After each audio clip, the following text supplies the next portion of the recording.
കാറിൽ തട്ടിയെന്നാരോപിച്ച് 4 സംഘം ബാറിനുള്ളിൽ യുവാവിനെ ക്രൂരമായി തല്ലി. തിരുവല്ല എലൈറ്റ് ബാറിലുണ്ടായ സംഘർഷത്തിന്റെ ദൃശ്യങ്ങൾ മാതൃഭൂമി ന്യൂസിന് ലഭിച്ചു. കാപ്പ ചുമത്തപ്പെട്ട രാഹുൽ മനോജ് അടക്കം 4 പ്രതികളെയും ഇതര സംസ്ഥാനങ്ങളിൽ നിന്നും പോലീസ് പിടികൂടിയിട്ടുണ്ട്.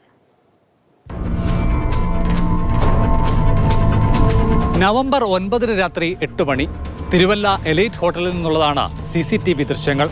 തല്ലിയവരും തല്ലുകൊണ്ടയാളും മദ്യലഹരിയിലായിരുന്നു. ബിൽ കൗണ്ടറിന് സമീപമിരുന്ന് മദ്യപിക്കുകയായിരുന്നു കാപ്പ കേസ് പ്രതി രാഹുൽ മനോജ്. സമീപത്തു കൂടി പോയ കുറ്റപ്പുഴ സ്വദേശി പ്രദീപ് മനോജിന്റെ കാലിൽ അറിയാതെ ചവിട്ടി. തർക്കമായി തമ്മിലടിയായി.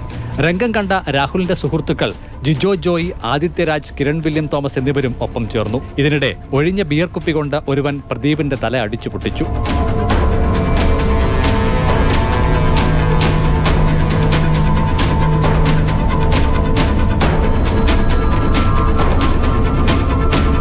സാഹചര്യം പന്തിയല്ലെന്ന് കണ്ട 4 സംഘം ഉടൻ ബാർ വിട്ടു.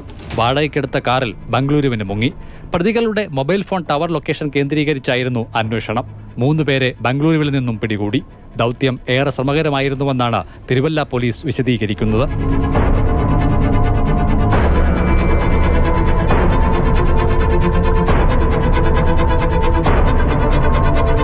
ഇതര പ്രതികളെ ഒളിവിൽ പാർപ്പിക്കാൻ സഹായിക്കുക കൂടി ചെയ്തു കിരൺ വില്യം തോമസ്. ഇയാൾക്കെതിരെ ബംഗളൂരുവിലും കേസുണ്ട്.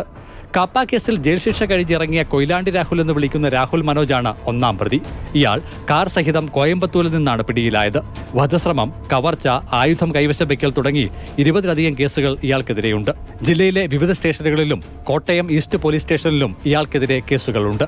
DYSP നന്ദകുമാറിന്റെ മേൽനോട്ടത്തിൽ സർക്കിൾ ഇൻസ്പെക്ടർ സുജിത് KS ആണ് കേസ് അന്വേഷിക്കുന്നത്. CK Abhilal, Mathrubhumi news, Pathanamthitta.